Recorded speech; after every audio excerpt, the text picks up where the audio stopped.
So, namaskar to everybody and a warm welcome. I hope everyone is at the top of their health. And yes, we are working on our wealth, right? So, till now, January batch, we just started learning from January. And what we did, friends, in the beginning, we just tried to acclimatize with the climate. है ना, शुरुआत में खाली कुछ formulas learn किया, एक दूसरे को पहचाना. Then we started the real learning. You all learned about economics. और आप लोगों ने देखो कितना बढ़िया काम किया, सारे लोगों ने, each and everyone. आपने पूरा जीडीपी का डेटा बनाया. और मेरे हिसाब से अब ये जो जीडीपी पे आप लोगों ने काम किया है ना, ओके, या जीडीपी पे काम करने से माइंड में अब ये कंसीव रहेगा हमेशा जीडीपी वाला फॉर्मूला कि जीडीपी किस प्रकार से बाजार के साथ रिएक्ट करता है, कैसे जीडीपी अफेक्ट करता है, कैसे अच्छा मॉनसून भी बाजार के लिए एक अच्छा इंडिकेटर होता है, कैसे बढ़ता हुआ इन्फ्लेशन भी बाजार के लिए एक नेगेटिव इंडिकेटर होता है, और किस प्रकार से डिमांड का बढ़ना, डिमांड का घटना हमें बाजार को ट्रैक करने में हेल्प करता है, राइट? सो ये बहुत अच्छा एक्सरसाइज था जो आप लोगों ने किया, और मैं उम्मीद रखूंगा कि इसे आप रेगुलरली अपडेट करते जाओगे, राइट? जैसे ही 2020 के डेटा ईयरली आ जाएंगे, आई होप आप लोग 2020 के डेटा भी अपडेट करके इस चीज को आगे लेके जाओगे. मैं ये सब चीजें इसलिए आज रिवाइज कर रहा हूं क्योंकि लास्ट वीक हमने चार्ट की शुरुआत की, तो हमने कुछ नई चीजें सीखी नहीं, हमने खाली टूल्स जाने कि कौन से टूल्स को उपयोग में लेंगे, राइट? तो आज मीटिंग में हम लोग कुछ पुरानी चीजें भी डिस्कस कर लेते हैं, राइट? आपने ये इकोनॉमी जानी थी, इकोनॉमी के बाद आप लोगों ने ग्रोइंग इंडस्ट्री ढूंढना सीखा. तो देखो दोस्तों, एक चीज क्लियर है, ग्रोइंग इंडस्ट्री ढूंढने के लिए हमें क्या चाहिए था? हमें ये जानना है कि कहाँ पे धंधे बढ़ रहे हैं. तो धंधे जो बढ़ रहे हैं, डिमांड जो है, ये आपको करंट ट्रेंड से भी पता चलती है ना? कहाँ पे बिजनेस अच्छे हो रहे हैं, राइट? जैसे आज ही हमने पैकेजिंग इंडस्ट्री का एक रिजल्ट अपडेट किया, नेस्टले 9% ग्रोथ. अच्छा ग्रोथ है, बुरा ग्रोथ नहीं है. जब इकोनॉमी नेगेटिव है उस समय भी आपका, अगर कोई इंडस्ट्री और कंपनी अगर 9% ग्रोथ देता है तो बहुत अच्छी बात है. जब इकोनॉमी का ग्रोथ अच्छा होगा तब ऑटोमेटिकली ये जो ग्रोथ है ये और बढ़िया रहने वाला है, राइट? सो आप इसे को रिलेट कर सकते हो. अगर मैं नेस्टले में पोजीशन बनाता हूं, पैकेजिंग गुड्स में, पैकेजिंग प्रोडक्ट में पोजीशन बनाता हूं, मेरे को ध्यान रहे कि मेरे को धंधे की कोई चिंता नहीं है, right? So this is the way. आपने डिमांडिंग इंडस्ट्री ढूंढी. मैं अब आपको ये कह सकता हूं कि यहाँ पे जो भी आपके एरर्स होंगे उसको धीमे धीमे क्लियर कीजिएगा, राइट? एरर क्या हो सकते हैं? कंसोलिडेटेड डेटा शायद आपने ना लिया हो, राइट? हो सकता है कुछ इंडस्ट्री में जबरदस्त ग्रोथ था पर अभी म्यूटेड फेज में है, राइट? जैसे कोई बता सकता है ऐसी कौन सी 2-3 इंडस्ट्री है जो अब तक हाई ग्रोथ में थी लेकिन म्यूटेड फेज है? Yes please. बेवरेजेस, बिल्कुल सही बात है आपकी. बेवरेजेस में नेगेटिव ग्रोथ है. आप लोग चैट बॉक्स का इस्तेमाल कर सकते हो अगर आप लोग अलग अलग लिखना चाहो. कंज्यूमर सर्विस, कौन सी? ट्रैवल एंड सपोर्ट, बिल्कुल.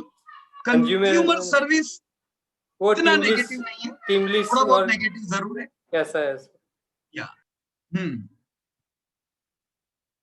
और कोई हाईली अफेक्टेड इंडस्ट्रीज जो वो प्री कोरोना हाई ग्रोथ में थी पर अभी अफेक्टेड है? Departmental store.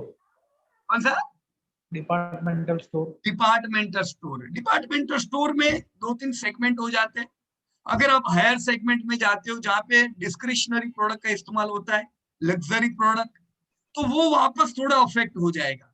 Airline Airline or airline, restaurant. बिल्कुल। देखो वापस अगर लॉकडाउन लगता है, जैसे देखो लॉकडाउन लगे नहीं लगे पर लोगों का मोबिलिटी तो कम हो गया, राइट। जैसे हमने भी पिछले मेरे को लगता है 10 दिन से हमारी ऑफिस की छुट्टी नहीं हुई, ऑफिस मेरी सारी बंद है और सब लोग वर्क फ्रॉम होम कर रहे हैं, राइट।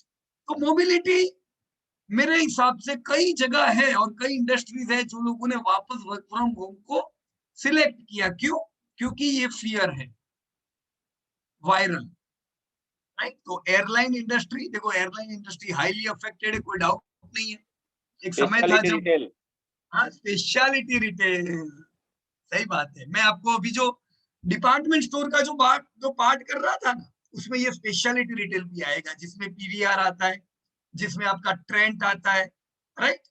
तो ये सारी चीजों में इफेक्ट आ सकता है। तो ये सब डिमांड समझने की, जब हम डिमांडिंग इंडस्ट्री कहते हैं तो डिमांडिंग इंडस्ट्री को दो प्रकार से देखना चाहिए कि लॉन्ग टर्म डिमांड किधर रहती है, कहाँ पे डिमांड है जो शॉर्ट टर्म प्रॉब्लम में है, राइट। अब जैसे एयरलाइन एक शॉर्ट टर्म प्रॉब्लम में आ चुका है, resorts, hotels, right. Hotel industry तो पहले से ग्रोथ में नहीं थी, ठीक है। हमें ये पता ही है कि वो कभी ग्रोथ में नहीं आई और अभी तो उनकी हालत और टाइट है, राइट। तो ये सारी चीज जब डिमांडिंग इंडस्ट्री आप देखते हो तो पहला ट्रिगर हो जाना चाहिए कि धंधा किधर बढ़े उधर मेरा ध्यान रहे। लाइफ इंश्योरेंस कैसा था एनीबॉडी? अब तक का ग्रोथ कैसा था लाइफ इंश्योरेंस का? बहुत स्लो चल रहा था। Average था इसका- सर. देखो यहाँ आपने डेटा लिखा है लाइफ इंश्योरेंस का 20%, तो 20% को तो स्लो नहीं बोल सकते। अभी और ज्यादा होगा सर इसका। नहीं, इस बार टर्म प्लान ज्यादा बिक गया है सर। नहीं, ये तो पर पिछले 5 साल का डेटा है ना, इस बार का तो डेटा अभी तक इस यहाँ पे तो आया नहीं होगा जब आपने लाइफ इंश्योरेंस की बात की। एसबीआई लाइफ का अभी तक 80% है। कितना है? 80%। 18 80%। 80। नहीं 80 नहीं हो सकता है, कुछ गड़बड़ है। 9 मंथ का 9 मंथ का 80% नहीं हो सकता है। देखो ये क्या, अब आपसे एक एरर हो रही है और वो एरर क्या हो रही है, कोई बता सकता है इनको? एनीबॉडी? लास्ट ईयर से इनका कंपेयर नहीं कर डेटा रहा हूं। स्टडी गलत नहीं है, इन्होंने जो डेटा बोला वो बिल्कुल सही है, पर एक छोटा सा एरर हो गया है जो लाइफ इंश्योरेंस और जनरल, ये दोनों इंश्योरेंस की कंपनी में ध्यान रखना पड़ेगा। क्या गड़बड़ की बोलो? सर लास्ट ईयर से कंपेयर करना चाहिए। लास्ट ईयर से ही कंपेयर करना है वो तो और last year- भरत भाई ने लास्ट ईयर से ही कंपेयर किया है, पर फिर भी 80% जो उन्होंने बोला वो सही भी है गलत भी है। कैसे? किसने काम किया था लाइफ पे? किसी ने भी? एनीबॉडी? कोई कंपनी बिहेवियर साइंस पे किसने काम किया था लाइफ की, कोई भी कंपनी में याद है किसी को? तो उनको ये एरर पता चल जाएगी। माइनस से प्लस होगा। नितिन भाई, रेवेन्यू तो माइनस से प्लस हो नहीं सकता है ना। प्रॉफिट माइनस से प्लस हो सकता है, पर रेवेन्यू तो धंधा है, धंधा तो कभी माइनस होता नहीं है। Sir net premium. बिल्कुल सही बात है रवि भाई, ताली हो जाए रवि भाई के लिए, वंडरफुल।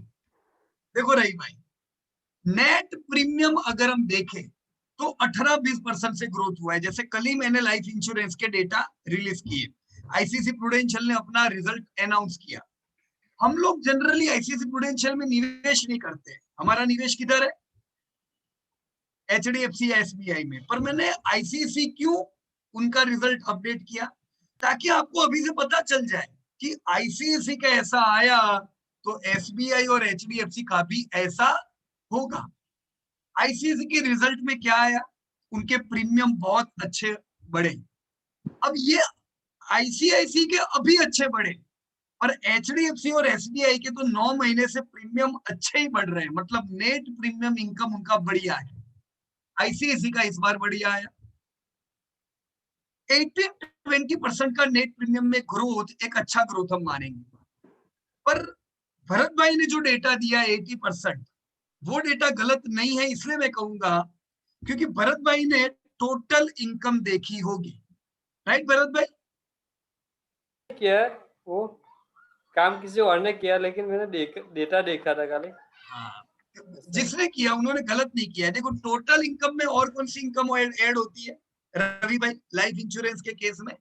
एक तो प्रीमियम की इनकम आई, इन्वेस्टमेंट इन्वेस्टमेंट। तो कितना सिंपल है कि इन्वेस्टमेंट में पिछले साल हालत बुरी थी इन लोगों की, पिछले साल डेट मार्केट में नुकसान हुआ था, तो पिछले साल इनकम फ्रॉम इन्वेस्टमेंट बहुत कम थी, और इस बार इनकम ऑफ इन्वेस्टमेंट अच्छी नहीं है, पर अच्छी हम ये कह सकते हैं कि बुरी नहीं, वापस लाइन पे आ गई इनकम फ्रॉम इन्वेस्टमेंट। पिछला साल एक इतिहास का उनका काला साल था इनकम फ्रॉम इन्वेस्टमेंट के लिए, जब बड़ी बड़ी कंपनियों को नुकसान हुआ था क्योंकि डेप मार्केट में लॉसेस हुए थे।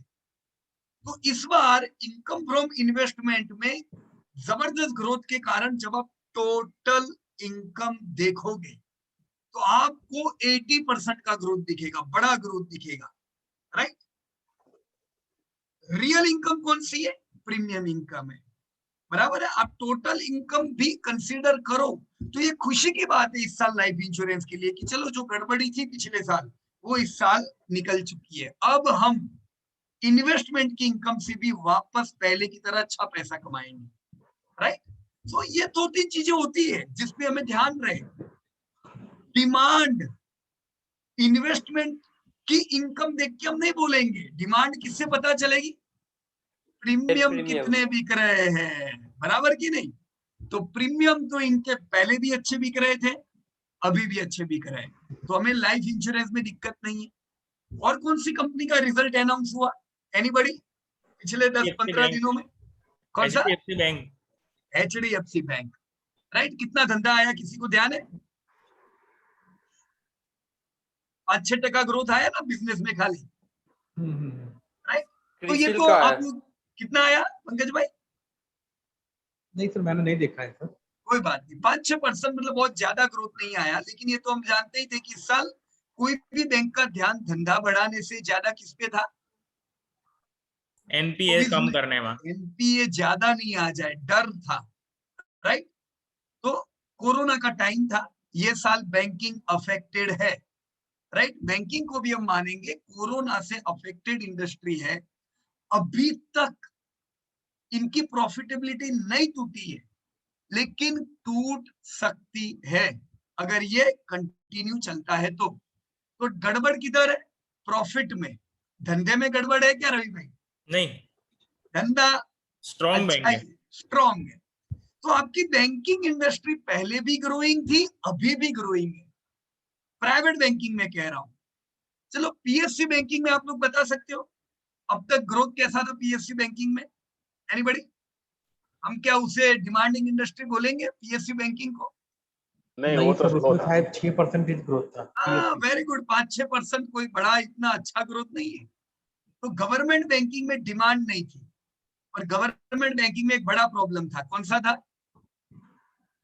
NPA मतलब प्रॉफिट करती ही नहीं थी कोई भी बैंक।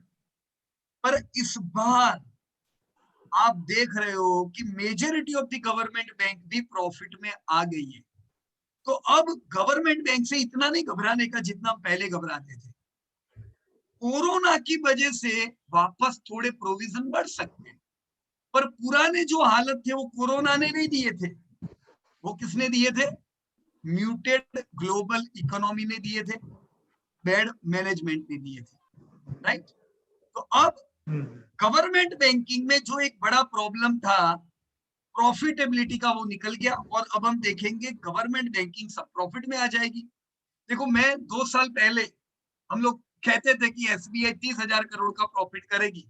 इस बार देखते हैं कितने प्रॉफिट पे आती है। मेरे साथ कई लोगों का मीटिंग्स में आर्ग्यूमेंट हुआ था, सर SBI 30,000 करोड़ मतलब तो बहुत बड़ी बात हो गई। लेकिन मैं कैसे गिनता था पता है?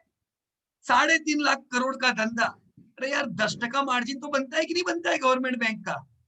मैं एक समय पे ट्रैक करता था, गवर्नमेंट बैंक अपनी 15% का मार्जिन रखती थी। तो आप ही में से किसी ने बीच में पूछा था, आपको तकलीफ हो रही थी इंट्रिंसिक वैल्यू निकालने में SBI में, आप ही की क्वेरी थी किसी की कि अब हम इंट्रिंसिक वैल्यू SBI की कैसे निकालें। कोई भी कंपनी लॉस टू प्रॉफिट आती है तो आपको वैल्यूएशंस में तकलीफ होगी, पर आप मार्जिन का तो सपोर्ट ले सकते हो कि नहीं ले सकते हो? हिस्टोरिकल मार्जिन मैंने देखे SBI के 15% थे, मैंने डिस्काउंटेड मार्जिन 10% का लिया, और मैं ये उम्मीद करता था कि चलो एनपीए सुधर रहे तो आने वाले टाइम में अपनी एसबीआई 30,000 करोड़ तो नॉर्मल प्रॉफिट पहुंचने वाली है, राइट। चलो देखते हैं इस बार के प्रॉफिट कैसे आते हैं, मुझे बिल्कुल उम्मीद है बढ़िया आएंगे profit, right. But this is the way. हाँ कहिए, क्या कह रहे थे आप? क्रिसिल का रिजल्ट मैंने देखा लेकिन उसमें पता ही नहीं चलता कैसे करे, क्यों, क्योंकि क्रिसिल में क्या तकलीफ हुई? उसका रिजल्ट आया ना एनुअल, मैंने हाँ। एनुअल रिजल्ट देखा लेकिन कोई पता नहीं चला कि कैसे करे वो। मतलब कहाँ ईयरली प्रॉब्लम आया? ईयर एंडेड का बता ही नहीं रहा दूसरे साल का। नहीं देखो, क्रिसिल इंडियन कंपनी है कि मल्टीनेशनल कंपनी है? पता नहीं, वो शायद ऐसा लगे कि मल्टीनेशनल है। मल्टीनेशनल ही कंपनी है क्रिसिल। तो क्रिसिल अपना रिजल्ट कब डिक्लेयर करती है वो देखा आपने? एनुअल शायद रिजल्ट जनवरी में होगा, दिसंबर होगा। जनवरी टू दिसंबर, मतलब अभी उनका क्वार्टर 1 का रिजल्ट आया है। तो हम भारतीय कंपनियां जो है, ज्यादातर कंपनियों का हम एनुअल रिजल्ट अपडेट कर रहे हैं, पर हमने नेस्ले का क्वार्टर 1 रिजल्ट अपडेट किया। वैसे आपको क्रिसिल का कौन सा अपडेट करना पड़ेगा? क्वार्टर 1 का। क्वार्टर 1 करना पड़ेगा, बराबर है। हाँ तो क्वार्टर 1 करोगे, कर पाओगे आप काम उसमें। डन। ओके, तो इस प्रकार से चेक कीजिएगा कहाँ पे कौन सी इंडस्ट्री में प्रॉब्लम है। डिमांड देखने की सबसे पहली चीज, डिमांड में प्रॉब्लम नहीं आना चाहिए। मैं कभी भी एसबीआई में ये उम्मीद नहीं रख सकता हूँ कि वो 15 या 20% से धंधा बढ़ाएंगे। That is not SBI bank work. Private banking जरूर कर सकती है, बराबर, पर एसबीआई से उम्मीद कितनी रखेंगे? 10% बराबर है उनके लिए, राइट। और कोई इंडस्ट्री ऐसी है जो अब तक नेगेटिव थी पर पोस्ट कोरोना अचानक ग्रोथ आया और ग्रोथ टिके, ऐसा भी लगता है? एनीबॉडी? फार्मा। फार्मा पंकज भाई बिल्कुल सही बात है।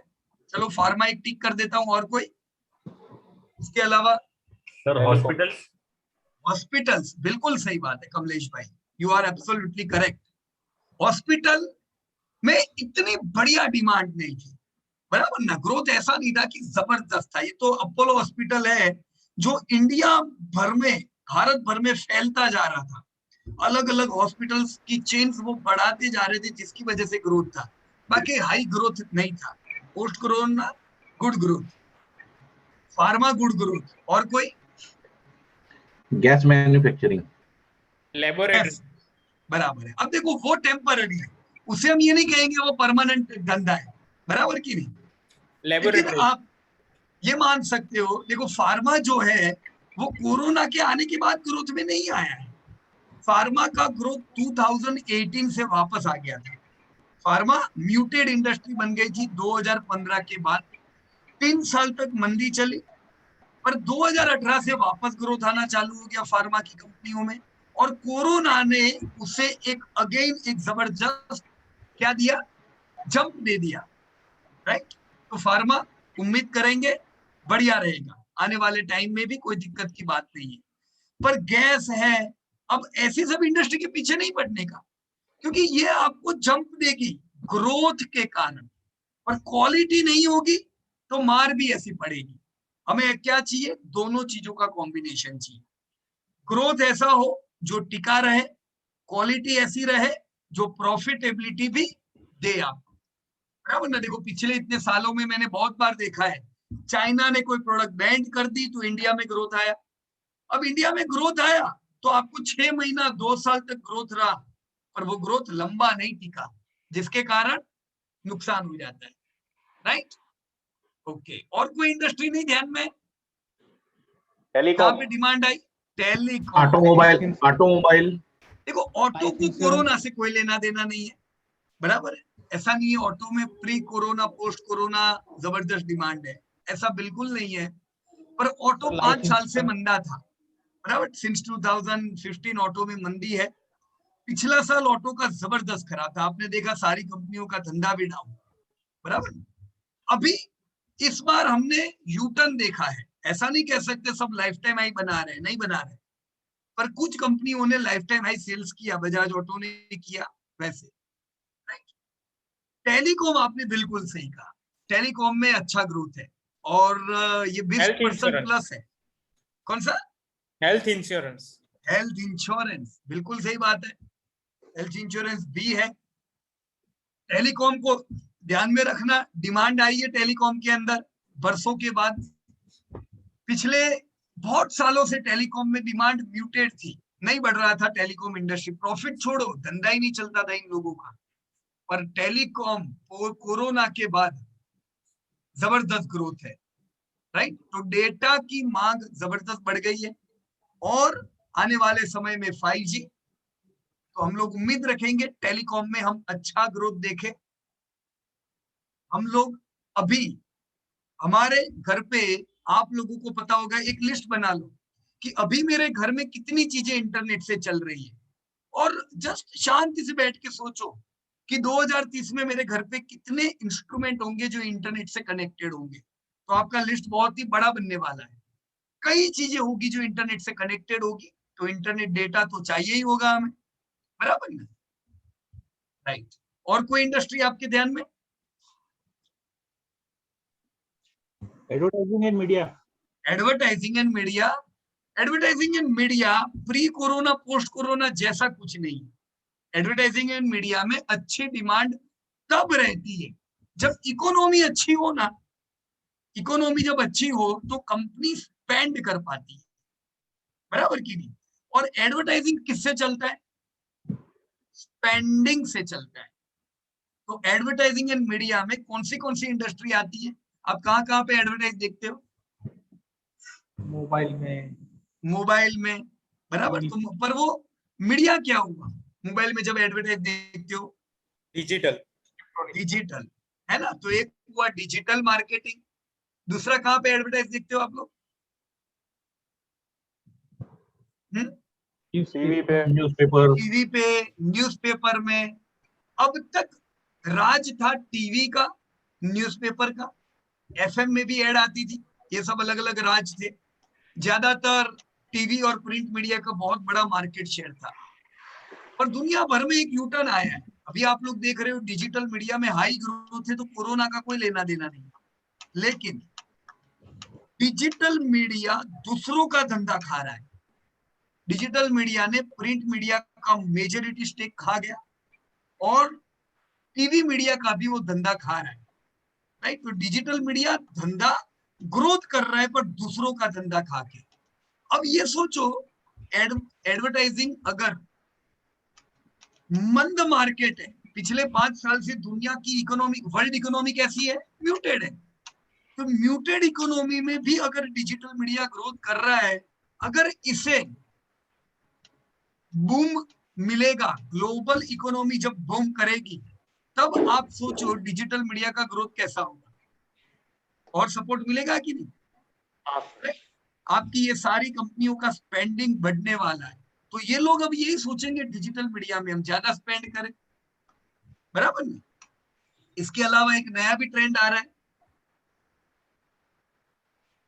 नेटफ्लिक्स, अमेजोन, ये सब कंपनियां भी स्पेंड करती, कंपनियां पे भी एडवर्टाइजमेंट हो सकती है। अमेजोन कहती है भी हमारे यहाँ पे ऐड करो, जितने हमारी अमेजोन की इतनी सारी ऐप है, लोगों के पास मेरी ऐप पे जो आएंगे उनको मेरी ऐप दिखेगी, राइट।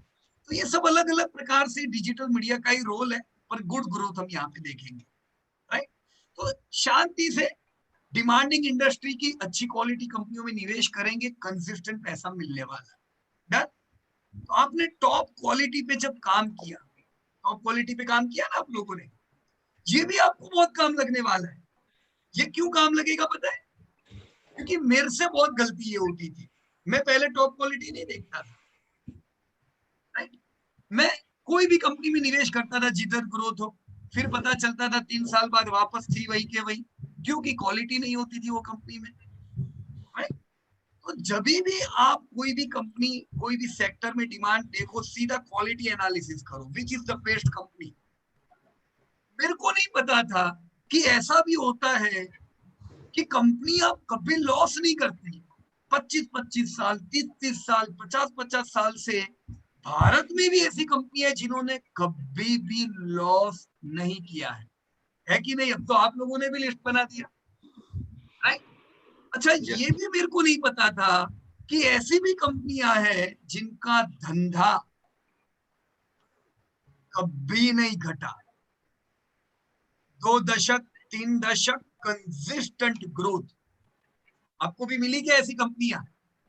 हाँ सर।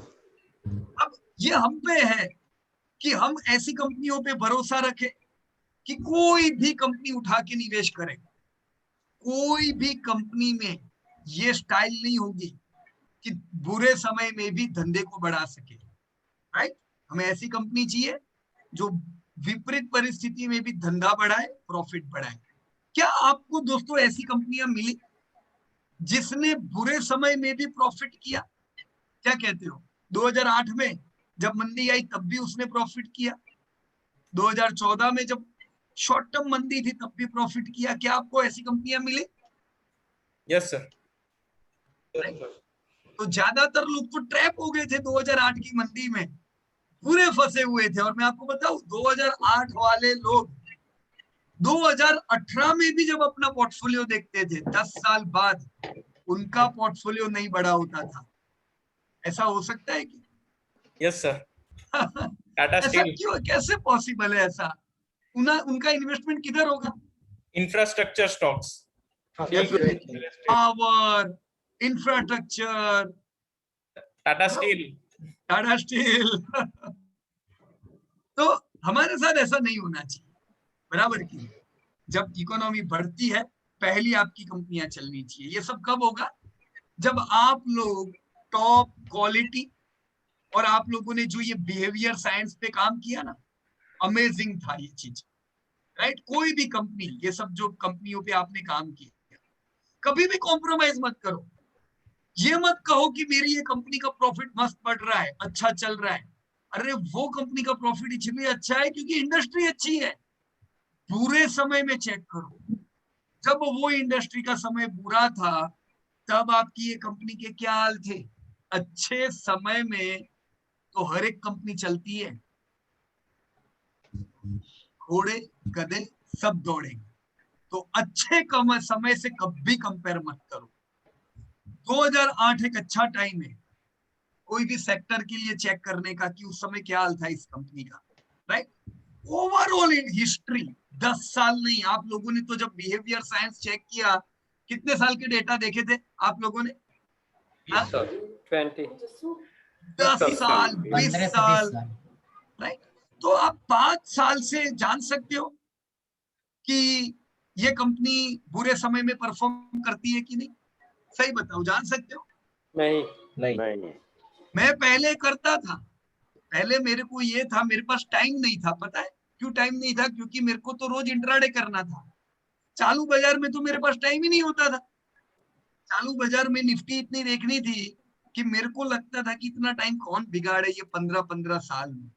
लेकिन जब जब मैंने शॉर्टकट लिया तब पता चला कि 5 साल में एक साइकिल पूरी भी नहीं होती है मंदी की। 5 साल में ऐसा भी हो सकता है कि मैंने सिर्फ तेजी की साइकिल का रिसर्च किया हो, और जब हमने 15 साल 20 साल 25 साल जितना डेटा हो सके वो डेटा लिया तब आसान हुआ। मैं जब रिसर्च करता था तब मेरे को 1991 से हर एक कंपनी के डेटा मिलते थे। कब से? बीएससी की साइट पे कोई भी कंपनी 1991 से उपलब्ध थी। आज आप देख रहे हो तो आपको 2003 या 4 से ही बीएससी की साइट पे कंपनियां उपलब्ध है। हो गए ना 10 साल। तो ये जो अभी आप माल ले रहे हो ना, ये बहुत काम का है, क्योंकि जो बंदा 10 साल बाद रिसर्च करने बैठेगा उसको बीएससी से कौन से डेटा मिलेंगे? 2008 की मंदी के डेटा भी चले जाएंगे, बराबर की नहीं? तो ये डेटा को संभाल के रखो, ये सब गोल्ड माइन है। ये डेटा से कम हमें इतना पता चला कि हिस्ट्री कितनी इंपॉर्टेंट है, राइट? वॉरेन बुफे साहब की आपने कोट पढ़ी होगी, जो लोग रियर मिरर एडजस्ट करे बगैर गाड़ी चलाते हैं उनके एक्सीडेंट होने के चांसेस होते हैं। पढ़ा है ये कोट आप लोगों ने? मैं ये सब चीजों को लाइटली लेता था, और एक्सीडेंट होने के बाद पता चलता है कि हिस्ट्री कितना इंपॉर्टेंट है, राइट? तो आपने ये बिहेवियर वाला भी जो एक्सरसाइज किया, मैं मानता हूं ये सब चीजों में आपने टाइम निवेश किया है, और ये जो लर्निंग लिया है ये जबरदस्त काम लगने वाली है आने वाले समय में। डन। इसके साथ अब हम लोग चार्ट पे जा रहे हैं। तो चार्ट में ये टाइम जो आप लोग सीखे, just let me tell you, last week chart में हमने सिर्फ शुरुआत की। हमने क्या देखा चार्ट में?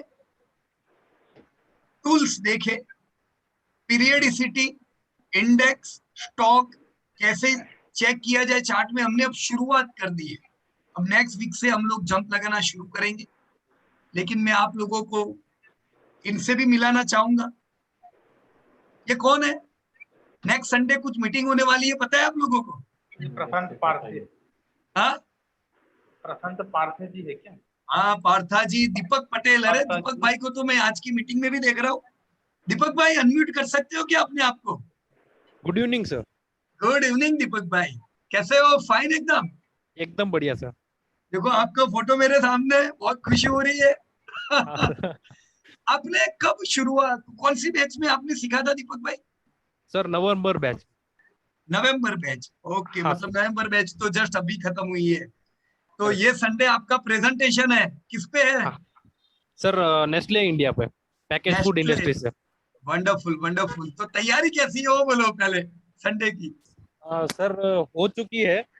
थोड़ा थोड़ा बहुत अभी ये डेटा वगैरह का थोड़ा देख रहे हैं सर, कैसा Okay. प्रेजेंटेशन कैसा बढ़िया हो सके उतना बढ़िया दिखाना है सर, बस। बढ़िया बढ़िया, बहुत अच्छे। हाँ सर।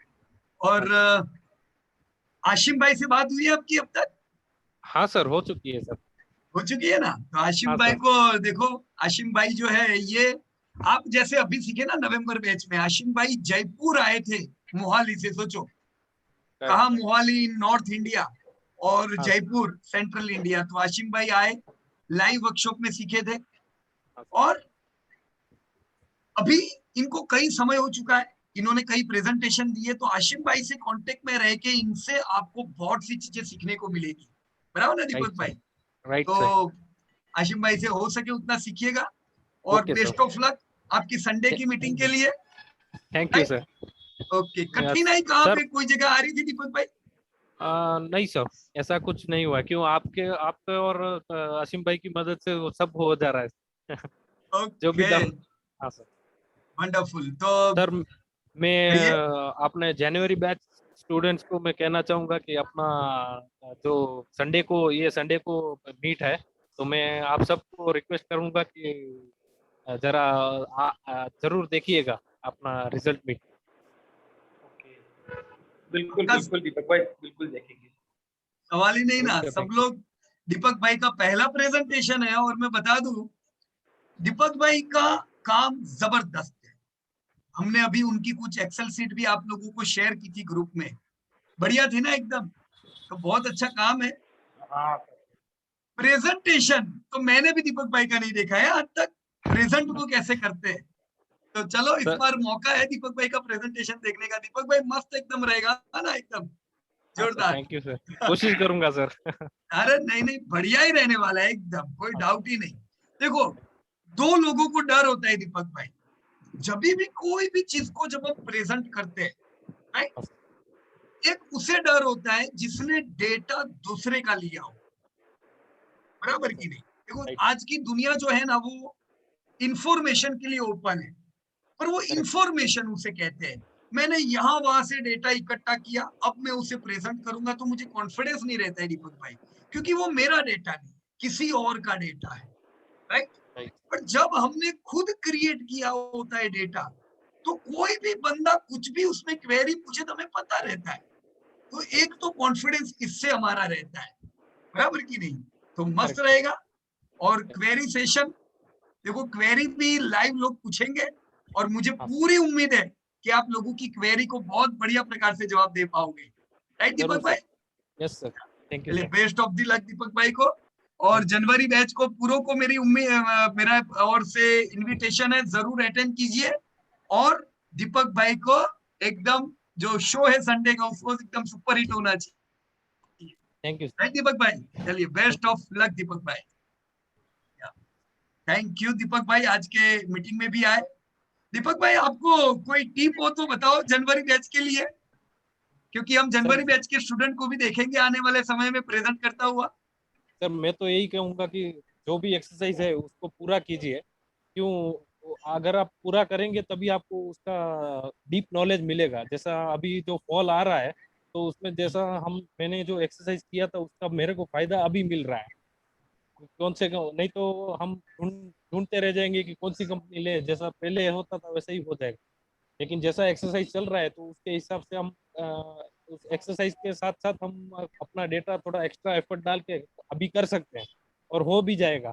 बाद में तो हमारे को एक ही बार डेटा करना है, बाद में तो खाली उसमें जो अपना लेटेस्ट रिजल्ट आता है वही ऐड करना है बस। तो काम जितना आप पहले एफर्ट डालोगे उतना आपको बाद में इजी रहेगा। मैं आप सबको भी बेस्ट ऑफ लक कहना चाहूंगा, क्योंकि हमारे बाद तो आपका भी नंबर आने वाला है। साथ में ही आएगा और सब लोग मिलके बहुत ही अच्छे हम लोग इंडिया को प्रेजेंटेशंस देने वाले हैं, क्रिएटिविटी देने वाले हैं। बराबर ना दीपक भाई? Right sir, right. Thank you very much Deepak भाई। एंड दीपक भाई के साथ ओके ये पार्था जी जिनको आप देख रहे हो ना, मेरे ख्याल से पार्था जी मीटिंग में शायद नहीं है, पर पार्था जी विशाखापट्टनम से है और इन्होंने विशाखापट्टनम के लाइव वर्कशॉप, हमारा हम लोग जब लाइव वर्कशॉप करते थे तब रजिस्टर किया था, पर फिर हमें विशाखापट्टनम का जो वर्कशॉप था उसे हमें कैंसल करना पड़ा था।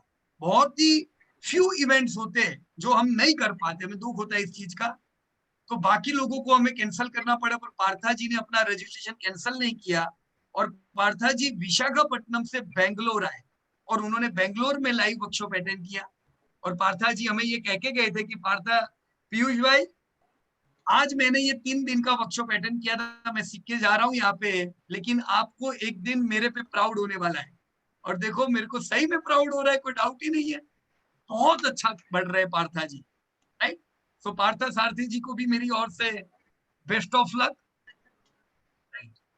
चलिए, तो धन्यवाद आप सबका। और यहाँ पे जो भी चीजों पे हम लोगों ने आज बात की है, एक GDP, demanding industry, quality company, behaviour, ये सारी चीजों का कंटिन्यू एक्सरसाइज इस पे आगे बढ़ाते रहिएगा। आपको हम आगे चार्ट पे बढ़े इससे पहले अगर आपके कोई भी क्वेश्चंस है तो हम जरूर वो क्वेश्चंस पे बातचीत भी करना चाहेंगे, राइट? सिद्धार्थ जी ने हैंड रेज किया हुआ है, तो चलो सिद्धार्थ जी से पहले बात करते हैं। या सिद्धार्थ जी कहिए। Thank you sir, good evening. Sir, good evening Siddharth ji.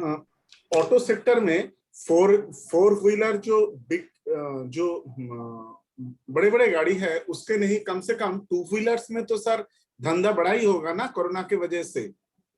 2-3 wheeler में, 2 व्हीलर में पर्टिकुलरली बाइक्स काफी बिके हैं सर। पर कोरोना की वजह से बिके ऐसा कैसे हम कह सकते हैं? सर पहले तो लोग अगर कॉमन ट्रांसपोर्ट में भी यूज करते थे, लेकिन बाद में बराबर है, ये लॉजिक मान सकते हैं, सही बात है आपका। ओके, कॉमन ट्रांसपोर्ट में अभी डर लगता है ना? राइट सर, बाइक काफी बिके, बाइक काफी। जिन लोगों को मैं सर पहले रास्ते में बस में जाते हुए देखते था, आजकल वो भी नए बाइक लिए सर, क्योंकि वो सोचते हैं कि दूसरे के कांटेक्ट में आ जाएंगे, शायद फैल सकता है। राइट, तो बिल्कुल सही बात है। तो बाइक अगर बिकते हैं तो बाइक का राजा कौन है? बजाज ऑटो, हीरो, ये सब का धंधा सबसे ज्यादा है। राइट, इसलिए सर आपने जो बोला था ना कि लाइफ टाइम सेल देखे इस बार, राइट, सही बात इन लोगों में, इसीलिए शायद। बिल्कुल सही बात है। लास्ट क्वार्टर में हमने लाइफ टाइम आई सेल्स देखा। अशोक लीलैंड वगैरह का इतना नहीं देखे, क्योंकि वो लोग तो बाइक वगैरह नहीं बनाते हैं ना, बड़े गाड़ी, तो उसमें डिमांड नहीं है ना। बिल्कुल सही बात है, वो अफेक्टेड है अभी भी। राइट सर, राइट, करेक्ट, सही बात है आपका। Thank you sir, thank you. या तो सिद्धार्थ जी की बात जो उन्होंने कही बिल्कुल सही है। कम से कम जो कॉमर्शियल व्हीकल होते हैं या फिर जो कार्स हैं, इनमें इनसे ज्यादा 2 व्हीलर की बिक्री में ज्यादा इफेक्ट आया ऐसा लगता है, बराबर। और उन्होंने डिमांड भी देखी कि 2 व्हीलर कंपनीज के लाइफ टाइम हाई धंधे आए, नो डाउट अबाउट इट, और ब्रेकआउट भी बजाज ऑटो ने तो दे ही दिया है, राइट। या उसमें एक और चीज ध्यान रखिएगा, एग्री इक्विपमेंट, ट्रैक्टर्स, बराबर ना, ट्रैक्टर यानी महिंद्रा एंड महिंद्रा जिसमें राजा है। एग्रो में बढ़िया ग्रोथ है, एग्रो केम हो, एग्रो रिलेटेड जो दूसरी इंडस्ट्री हो जिसमें आपकी प्लास्टिक पाइप्स आती है, एस्ट्रल पोली हो, सुप्रीम इंडस्ट्री हो, उनके भी ग्रोथ अच्छे हैं, और ट्रैक्टर्स की बिक्री भी बहुत अच्छी हो रही है, राइट। या गुरुदत्त जी कहिए। पीयूष भाई चिंतन यार को होस्ट। यस यस, या हेलो, यस नमस्ते गुरुदत्त सर। कामत जी। या नमस्ते नमस्ते गुरुदत्त जी। सर, एक मेरे को तकलीफ होती है, वो जो अपना लास्ट टाइम का हम लोग ने कैंडल स्टिक देखा, हाँ वो मंथली कैंडल स्टिक में इम्पोर्टेंट चीज क्या है? ओपन और क्लोज इम्पोर्टेंट है कि हाई और लो इम्पोर्टेंट है? अच्छा, हमने लास्ट वीक सीखा नहीं है, मेरे को लगता है ये सब चीजें है ना। नहीं नहीं, मैं Okay. मेरी तरफ से पूछ रहा हूँ ये क्वेश्चन, बिकॉज ओके ओके, मैं यहाँ पे ये डॉलर है, हाँ। और मैं यहाँ पे निफ्टी कर देता हूँ, right, okay sir. Monthly. Okay, ये आपका निफ्टी का चार्ट है, हाँ सर। राइट। यस। ओपन ये बताता है कि मैं कहाँ ओपन हो रहा हूँ, ओके खुला सर। कहाँ पे, तो खुलते समय हाँ। ग्लोबल मार्केट ज्यादा हावी होते हैं गुरुदत्त जी, ओके। राइट, क्योंकि ओपन जब भी होता है तो ग्लोबल चीजें इफेक्ट करती है, यस राइट, सर। कुछ न्यूज इफेक्ट करते हैं, यस। कि जैसे जैसे बाजार आगे चलता है, हो सकता है आपका निफ्टी हाई लगाए या लो लगाए। अब ये Yes. मंथली हाई या लो किस पे डिपेंड करेगा, पूरा सेंटीमेंट क्या है, यस सर। राइट। क्लोज बहुत इंपॉर्टेंट है, ओके सर। राइट, क्लोज बहुत इंपॉर्टेंट इसलिए है क्योंकि वो स्ट्रेंथ बताता है। Okay sir. हाई और लो वॉलेटिलिटी बताते हैं, ओके। राइट, यानी वॉलेटिलिटी बहुत होगी तो ये हाई लो ज्यादा लंबे बनते हैं, हाँ। लेकिन क्लोजिंग से स्ट्रेंथ पता चलती है। हम Yes, sir. आज इतनी डीप में इसकी बात नहीं करेंगे क्योंकि अभी हमने इस चीज पे कुछ भी नहीं सीखा है, बेसिक भी नहीं। Yes sir. Okay sir. Next week से हम थोड़ा इस पे डीप में जाएंगे। Okay sir, thank you. या धन्यवाद। धन्यवाद।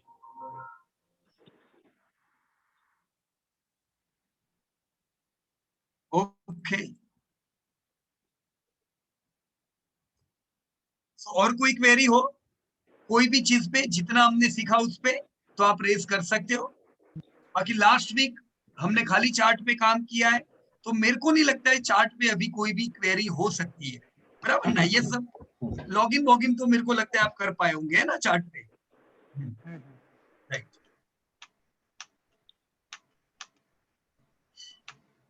क्या नितिन भाई? सर ये हमने ग्रोइंग इंडस्ट्री जो निकाली, हाँ जी, और उसमें से क्वालिटी कंपनियां निकाली, राइट। बराबर। तो मेरे ख्याल से अभी तो और भी थोड़े सेक्टर है जिसमें और डेटा बनाना पड़ेगा। बराबर बराबर, कौन सा लगता है? एक अपना आईजीएल वाला, फिर यूटिलिटीज वाला है ना। हाँ, सही बात है, 4-5 सेक्टर और कुछ कंपनियां छूटे जा रही है। बराबर बराबर है, क्या है राइट। करने का देखो, अभी क्या है पता है, आपके ध्यान में आईजीएल आया तो आपके ध्यान में क्या आया, सीधा सेक्टर आया, राइट। उठाओ पूरा सेक्टर और देखो सेक्टर में क्या है, कौन सबसे बढ़िया है, कहाँ पे ग्रोथ है, कहाँ पे क्वालिटी है। ये सेक्टर नितिन भाई इंपॉर्टेंट है। इस सेक्टर का नाम क्या हुआ? Other utilities. हाँ, utilities non electrical. Non electrical, बराबर ना। देखो इलेक्ट्रिकल यूटिलिटी तो बहुत है, पर नॉन इलेक्ट्रिकल यूटिलिटी अब इसके बगैर काम चलने ही नहीं वाला है। जैसे ऑयल और गैस है जो हम घर पे यूज करते हैं, यूटिलिटी की चीज है, राइट। जैसे हमारे शहरों में घर तक गैस आ चुका है, राइट, पाइपलाइंस, वो बॉटल सिस्टम नहीं, पाइपलाइंस। तो ये पाइपलाइन भी पूरे इंडिया में फैलनी है। अभी तो पाइपलाइन का धंधा बहुत बड़ा नहीं, अभी तो ज्यादातर धंधा इनको अभी भी ऑटो से आ रहा है, राइट। तो आने वाले टाइम में ऑटो के अलावा पाइपलाइन से भी धंधे आएंगे, जो हाउस से, राइट। तो ये इंडस्ट्री ऐसी है जिसकी डिमांड तो रहने ही वाली है। जितने ज्यादा घर बनेंगे, जितने ज्यादा लोग और अर्बन में आएंगे, उतना और डिमांड रहेगा। तो जरूर आपको ये सेक्टर देखना ही चाहिए, राइट नितिन भाई, देख लीजिएगा। राइट। और ये प्लास्टिक प्रोडक्ट जो है, हाँ जी, ये एस्ट्रल पॉली है और सुप्रीम है। बराबर है।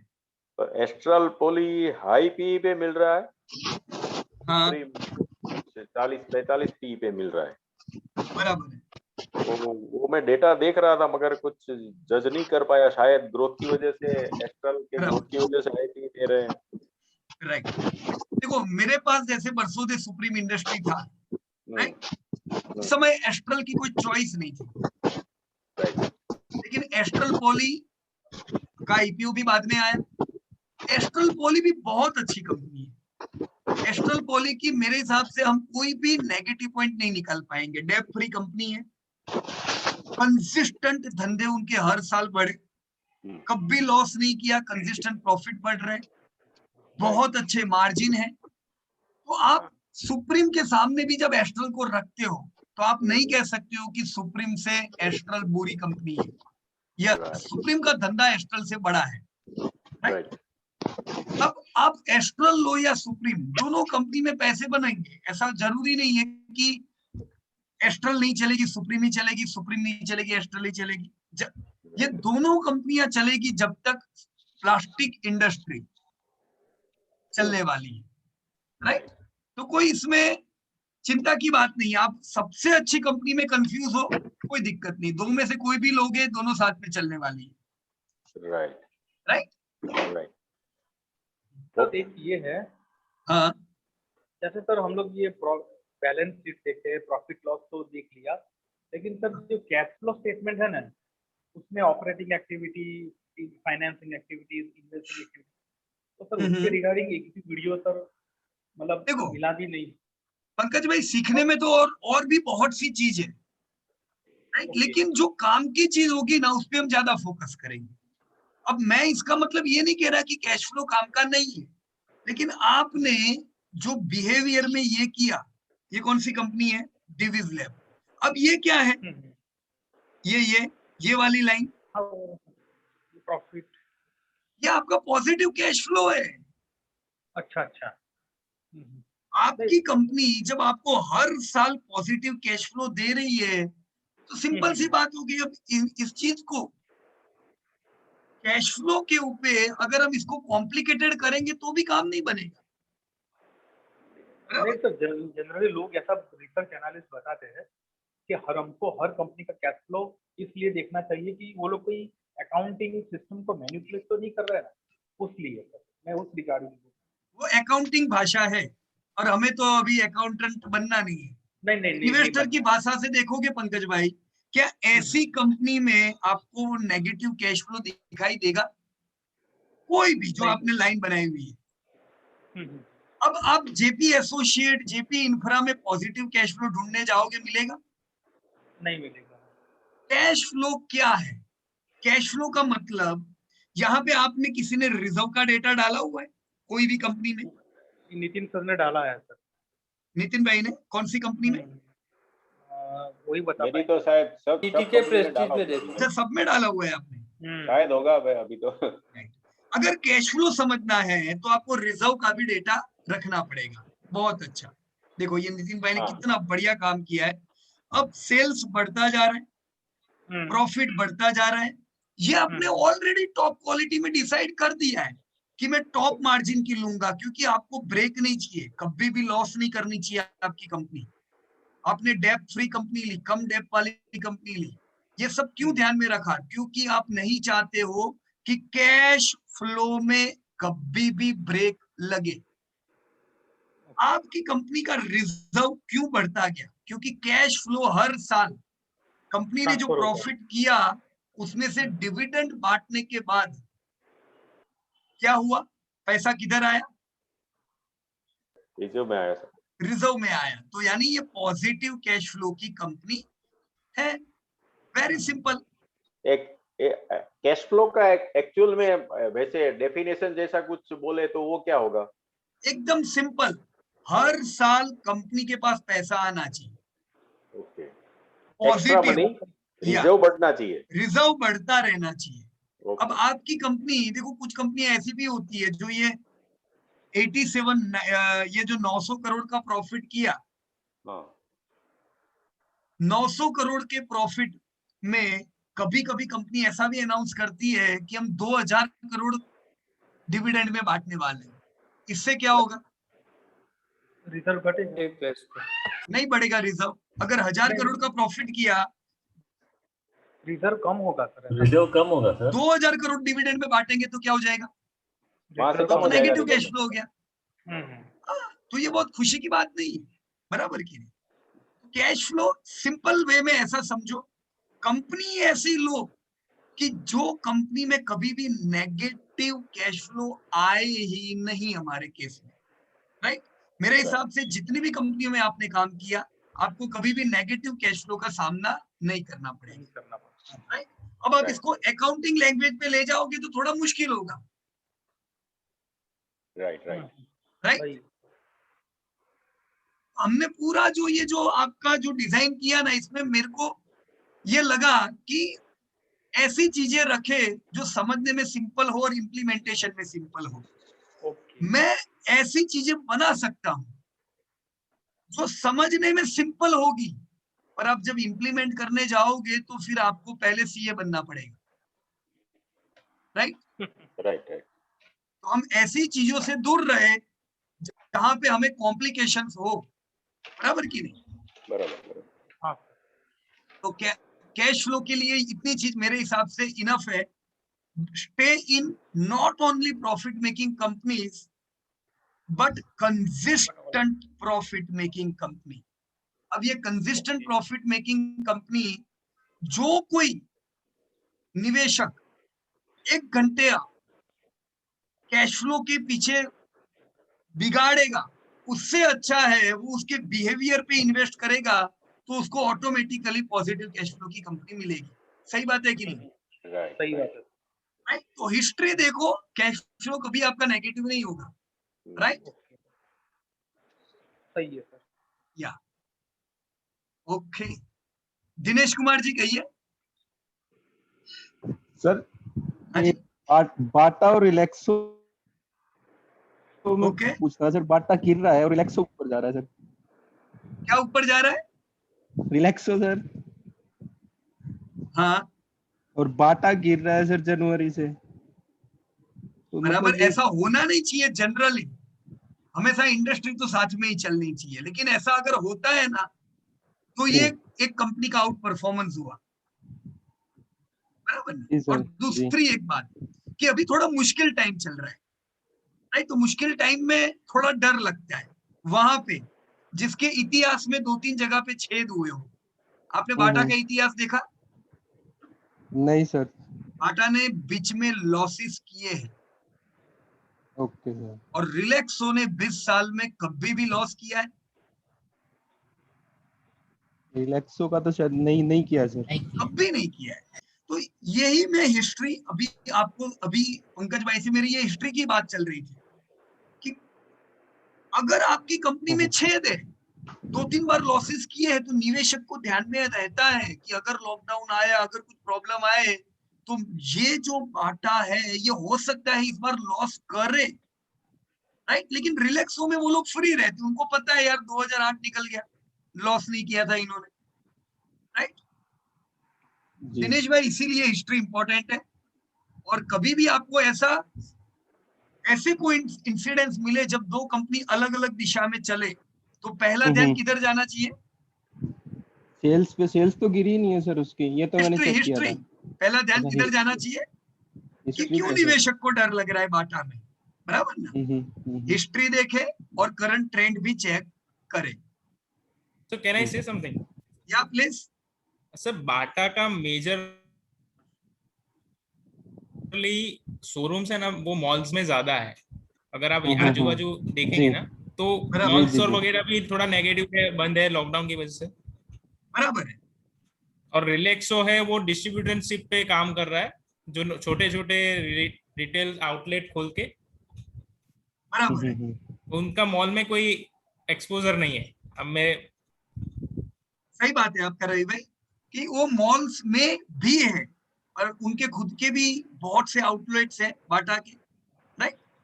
अब बाटा हो या रिलैक्स हो, ये जो आपने बात कही इसको हम टेक्निकली अप्रूव कर सकते हैं। यस, ये बिल्कुल सही बात है कि वहां पे इफेक्ट आ सकते हैं। रिलैक्स हो लोअर लेवल पे थोड़ा आता है, बाटा से भी नीचे, राइट। उनकी प्रोडक्ट बहुत सी जगह पे बिकती है रूरल्स में जहां पे इसकी इफेक्ट भी नहीं है, लेकिन फिर भी हिस्ट्री भी देखनी है रही भाई। बाटा लॉस करता है बहुत बार, करेक्ट, जबकि रिलैक्सो बुरे समय में भी लॉस नहीं करता है, बराबर की नहीं। तो ये चीज से स्ट्रेंथ मिलती है। अब उसकी टेक्निकलिटी कुछ भी हो, पर डर तो रहेगा ना भविष्य में भी, राइट। जी सर। हाँ कहिए भरत भाई। एनुअल रिजल्ट में जो पेज आता है उसमें क्या क्या चेक किया जाए, क्योंकि बहुत बड़ा होता है तो पता नहीं चलता है कि क्या क्या चेक किया जाए उसमें। सबसे पहला ध्यान किधर जाना चाहिए एनुअल रिपोर्ट में? Statement, profit and loss statement. Okay, आप एनुअल रिपोर्ट की बात कर रहे हो कि रिजल्ट की बात कर रहे हो, जो अभी रिजल्ट डिक्लेयर हो रहे हैं? सब मतलब कि एनुअल रिपोर्ट में ही सब पूरा। देखो सबसे पहला, अभी हम थोड़े टाइम एनुअल रिपोर्ट को बाजू में रखते हैं शुरुआत में भरत भाई, क्योंकि शुरुआत में अभी आपने उसमें से इंपॉर्टेंट डेटा लेना सीखा। आपने एनुअल रिपोर्ट में से कौन से डेटा लेने सीखे? पुराने डेटा, है ना। तो सेल्स, प्रॉफिट, हिस्ट्री, ये सब आपने एनुअल रिपोर्ट में से देखी। दूसरी, आपको डेप्थ के डेटा लेने में भी तकलीफ हो सकती है रिजल्ट में से, पर वो एनुअल रिपोर्ट में से मिल जाएंगे, बराबर। जैसे मैंने अभी नितिन भाई को बोला कि बनाओ यूटिलिटी का पूरा डेटा। अब जब वो यूटिलिटी का डेटा बनाएंगे तब उनको जरूरी नहीं है कि करंट रिजल्ट में से गेल के सर पे कितनी डेप्थ है वो पता चले, तो उनको एनुअल रिपोर्ट में जाके क्या चेक करना पड़ेगा डेप्थ देखने के लिए?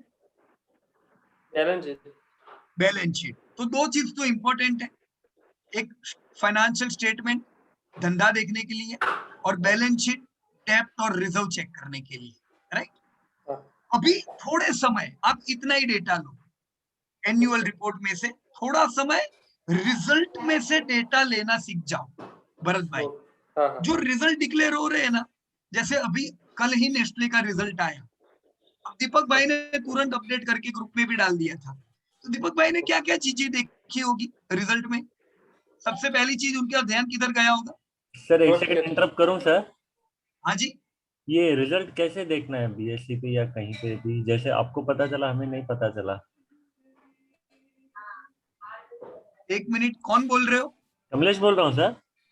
कमलेश भाई, कमलेश भाई, ये तो बहुत बड़ी गड़बड़ होगी अगर रिजल्ट देखना नहीं पता है तो आपने एक पूरा चैप्टर मिस कर दिया कमलेश भाई। ना लेटेस्ट रिजल्ट की बात कर रहा हूँ। रिजल्ट कैलेंडर की बात कर रहा है। किसके? रिजल्ट कैलेंडर, किस कंपनी की रिजल्ट कब डिक्लेयर होगी? नहीं, कैलेंडर की बात कर रहे हो कि लेटर रिजल्ट कैसे देखना है वो पूछ रहे हो कमलेश भाई?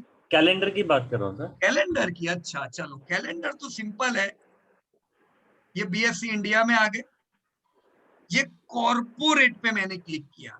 कहां पे क्लिक किया? कॉर्पोरेट। कॉर्पोरेट पे क्लिक करते तो ये रिजल्ट है, यहाँ पे पूरा कैलेंडर है, 21 तारीख को कौन से रिजल्ट आने वाले।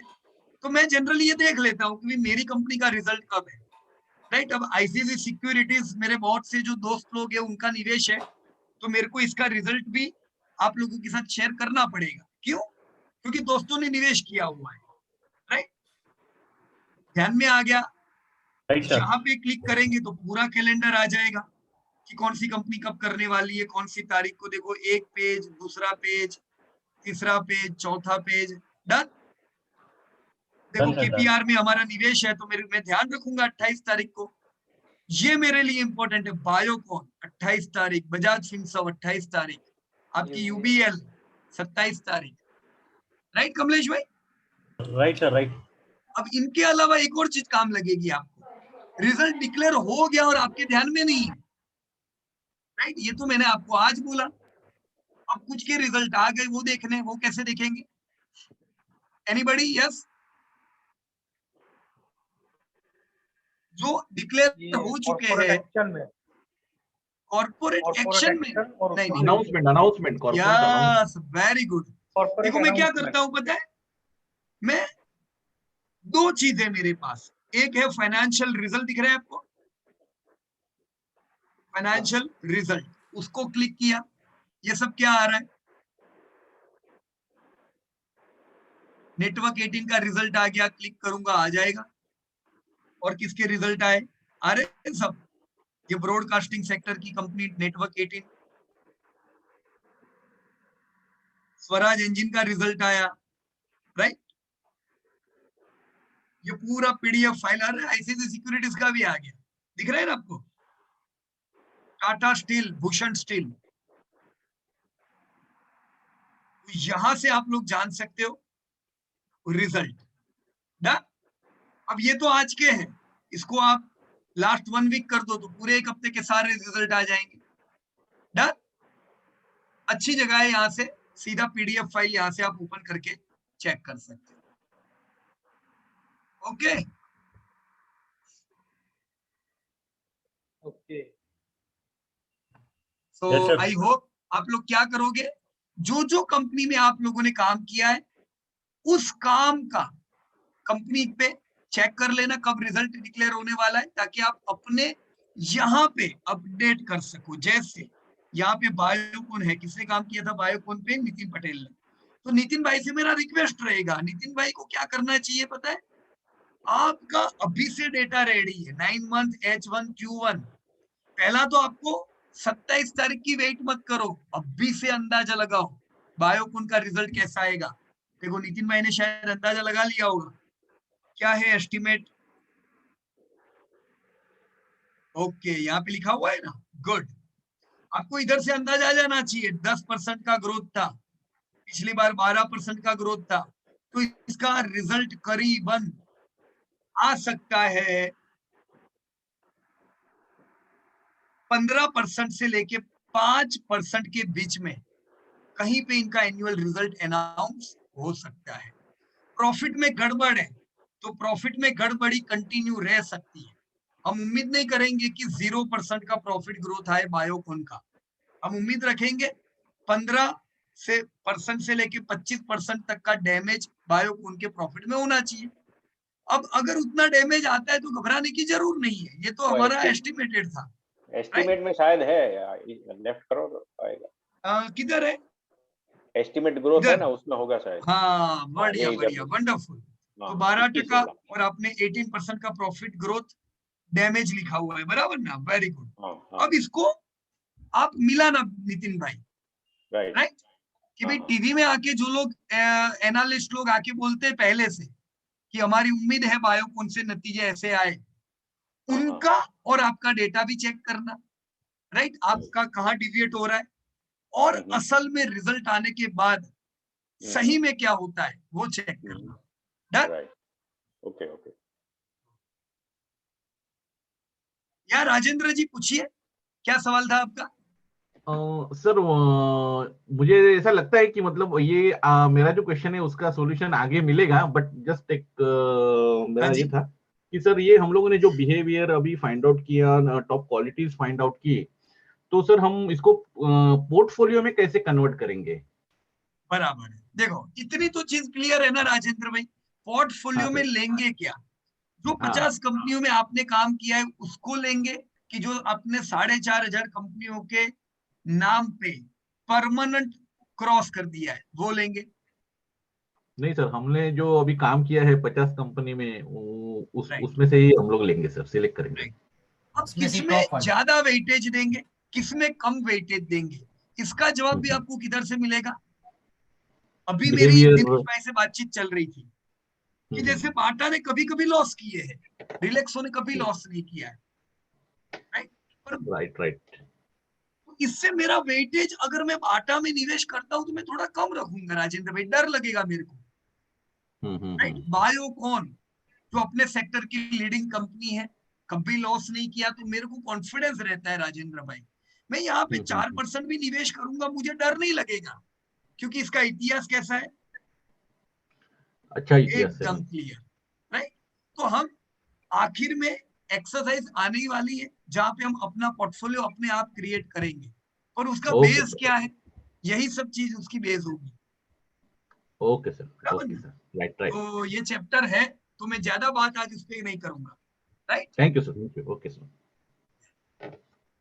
ओके, मेरे ख्याल से हमने आप लोगों की आज जो भी चीजों पे बात की, आज हमने यूं ही बेसिक चीजों पे बात की है। कोई खास हमारा आज का टॉपिक नहीं था। हमारी टीम में बात भी हुई कि आज मीटिंग नहीं रखते तो भी चलता, लेकिन चलो रामनवमी थी, छुट्टी थी, तो छुट्टी के दिन तो उल्टी मीटिंग पहले रखनी चाहिए, क्योंकि आप लोग फ्री होते हो छुट्टी के दिन पे, बराबर ना। तो जस्ट हमने बेसिक चीजों पे बातचीत की है। सबसे ज्यादा क्वेरी क्लियर कौन करेगा बताया आप लोगों को? हैंड रेज है सर। वो मेरे को लगा दिनेश भाई ने पहले हैंड रेस किया होता, उसी का है क्या, कि नई क्वेरी है? दिनेश भाई नई क्वेरी हो तो पूछ सकते हो। या ओके, हेलो सर। एसएलबी के बारे में बताएंगे सर? किसके बारे में? SLB, security lending and borrowing. SLB के बारे में ना? या पंकज भाई, SLB broker to broker depend करती है। हो सकता है कुछ जगह पे आपको थोड़े चैलेंजेस भी आए, राइट। तो एसएलबी में प्रोडक्ट आपको पता चल जानी चाहिए कि मेरे को क्या करना है। मेरे पास बायोकॉन पड़े हैं, अब मेरे को मेरे बायोकॉन को किसी को लैंड करने हैं, राइट। पर इसमें सबसे ज्यादा सपोर्ट आपको ब्रोकर से मिलना चाहिए। आपका जहां पे अकाउंट है वहां पे आपको बात करना पड़ेगा इस प्रोडक्ट के लिए कि मेरे को मेरे बायोकॉन, मेरे पास 1000 पड़े हुए, जब भी बायोकॉन में किसी को चाहिए, मेरे को मेरी बिड रखनी है।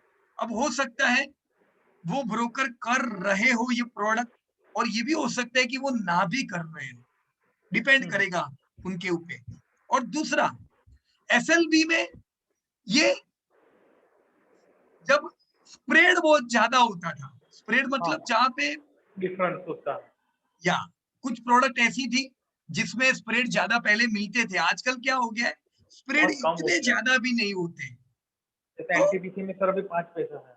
या अपॉर्चुनिटी हो भी सकता है कि इतनी बड़ी ना भी हो, फिर भी चेक करता रहने का। कैसे चेक करते हो आप एसएलबी? एनएससी पे आया, हाँ, फिर वहां पे सर, हाँ वहां पे ये देखिए नीचे लास्ट है। हाँ अभी तो पुराना वाला वेबसाइट लगता है, पुराना वाला है ना ये, तो लाइव मार्केट में जाना पड़ेगा ना। हाँ एसएलबी, ओके। हाँ यहाँ पर कंपनी डालेंगे ना, देखिए ये आ गया, राइट। ओके, तो अपॉर्चुनिटीज है क्या इधर? ये स्प्रेड ही चेक कर रहा है ना सर इसमें में।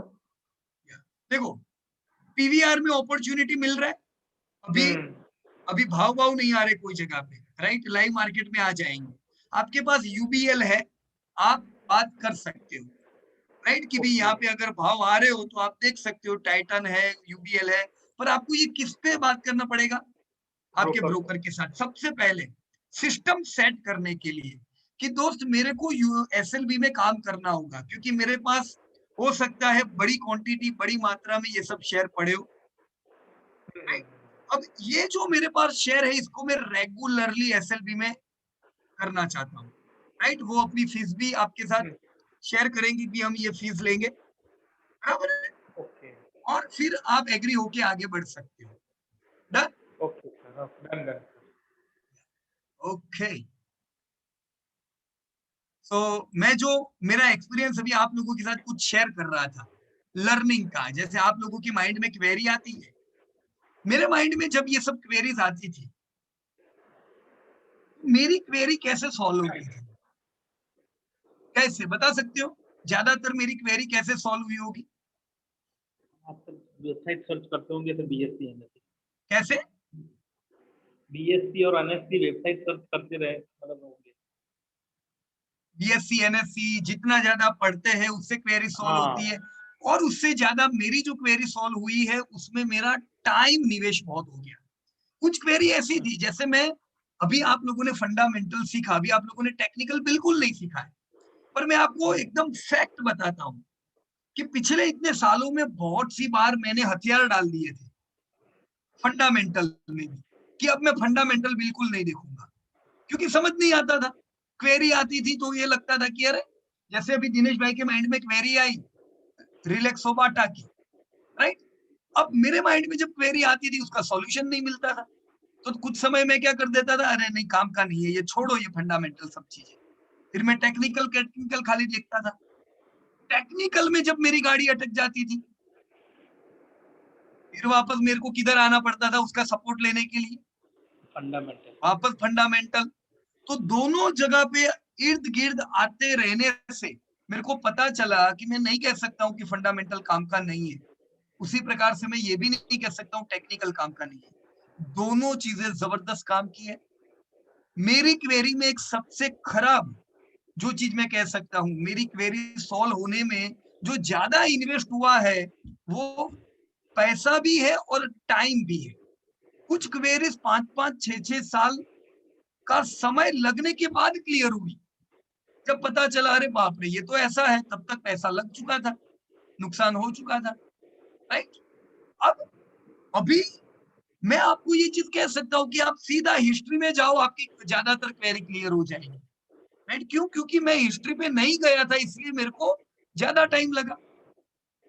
मैंने कई बार ये भी सोचा होगा कि टेक्निकल नहीं देखूंगा, बेकार चीज है, पर वो भी मेरी गलती थी। So both of the things are equally important. जब भी कोई भी क्वेरी आए, just go to data. Data को देखोगे, आपको 90% क्वेरी का जवाब मिलेगा। जो कुछ 10% क्वेरी रहेगी उनका जवाब भी अनुभव से मिलेगा, राइट? कहिए भरत भाई।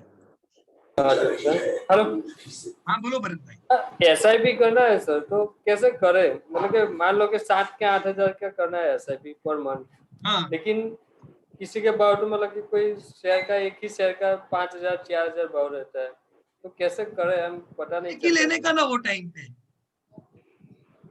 देखो हमें नंबर ऑफ क्वांटिटी से कोई मतलब ही नहीं है। ओके।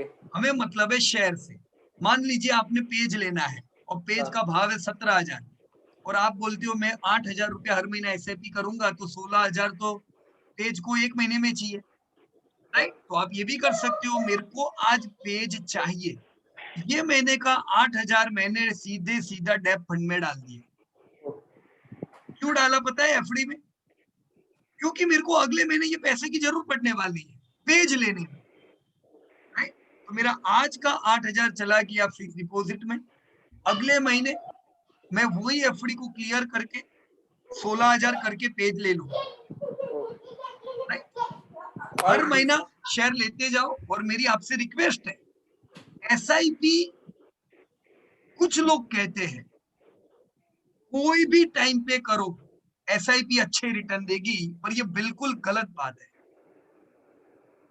अगर हमें प्रोडक्ट बेचनी हो तो मैं जरूर कह सकता हूं कि हर महीना खरीदो, राइट? लेकिन ये बिल्कुल सही स्टाइल नहीं है कि आप हर महीना SIP करो।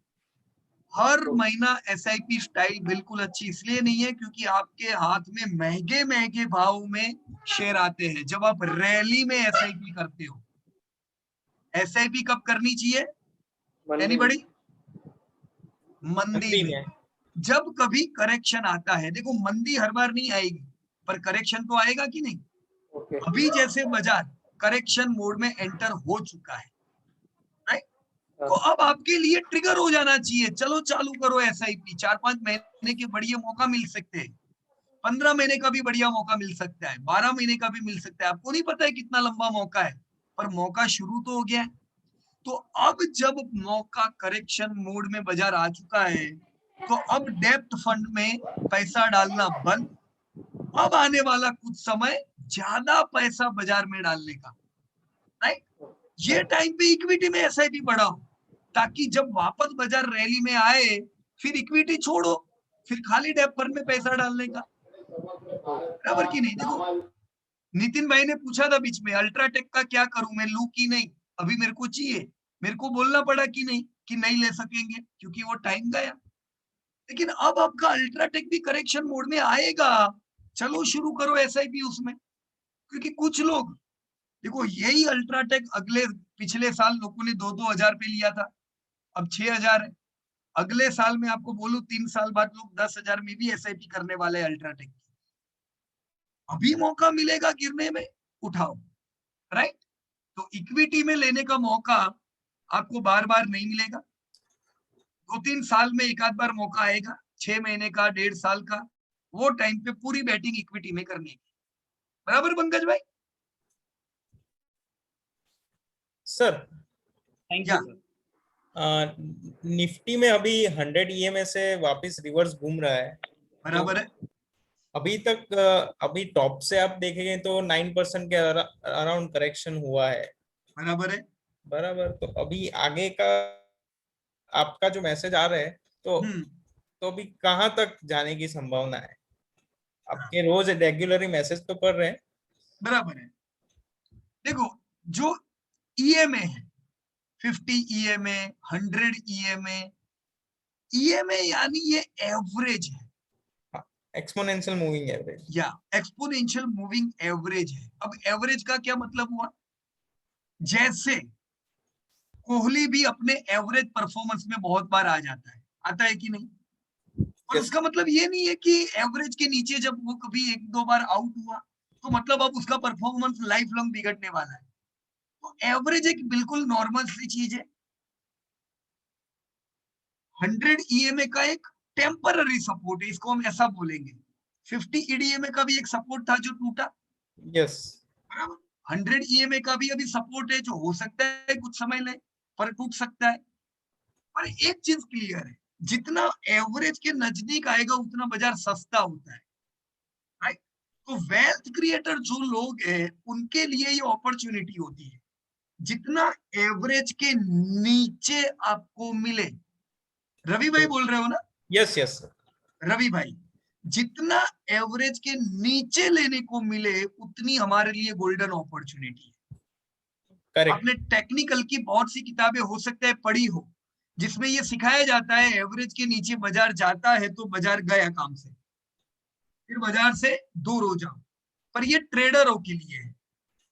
वेल्थ क्रिएटर को अलर्ट तभी होने का जब एवरेज के नीचे बाजार आया, तब आप अपनी कुर्सी से खड़े हो जाओ और बोलो अब मैं एसआईपी शुरू करने वाला हूं। एक इंडिकेटर आपको मिल गया, 50 EMA के नीचे बाजार आया तो करेक्ट, तो करेक्शन में तो आ चुका है। अब 100 के नीचे जाए, हो सकता है 200 के नीचे जाए, कुछ भी हो, ये सब हमारे लिए माल लेने का टाइम है, राइट रही भाई? यस। मैं क्या उम्मीद रखता हूं अभी, ये मैंने मंथली कैंडल आप लोगों के सामने रखी है। मंथली लो 14 to 64 का है, राइट। यस। जो उसने पिछले 6 महीने से नहीं ब्रेक किया है। पहली बार ब्रेक करने का मतलब ये हुआ कि बाजार का मूड ठीक नहीं है, मंथली लो ब्रेक होने का मतलब, करेक्ट, राइट। अब अगर मंथली लो के नीचे रहता है, 264 के नीचे ये ज्यादा दिन गुजारता है, मतलब इसको सीधा 13,000 आना है। ओके। क्या है अपना डायरेक्ट टारगेट? 13,200। अब ये टारगेट कैसे आए, ये सब चीजों पे हम बाद में बात करेंगे, राइट। यस। 12,200 के नीचे बाजार कितना जा सकता है? सॉरी, 14,200 के नीचे बाजार कितना जा सकता है? 13,200। 13,200। हमारे लिए 14,200 से 13,200 की पूरी रेंज एसआईपी की रेंज है। लेकिन अगर आप ट्रेडर हो तो तुरंत बाय नहीं कर लेने का 14,200 के नीचे बाजार जाए तो, क्योंकि खड्डा लंबा हो सकता है, ट्रेडर हो तो। बराबर है? करेक्ट। और एसआईपी वाले लोग को शुरू हो जाना चाहिए, हर महीना एसआईपी करो। करेक्शन आता है, 5-6 महीने रह सकता है, तो वो हमारे लिए गोल्डन अपॉर्चुनिटी है। नहीं तो वापस शेयर फिर लाइफ टाइम आईपी खरीदने पड़ेंगे। बराबर राइट भाई? Yes yes, perfect. ओके, चलिए तो कल से वापस हम आगे सीखना शुरू करेंगे टेक्निकल्स में। हम और गहराई पे अगले हफ्ते जाएंगे। Thank you very much and जय हिंद टू एवरीबॉडी। जय हिंद। Good night sir.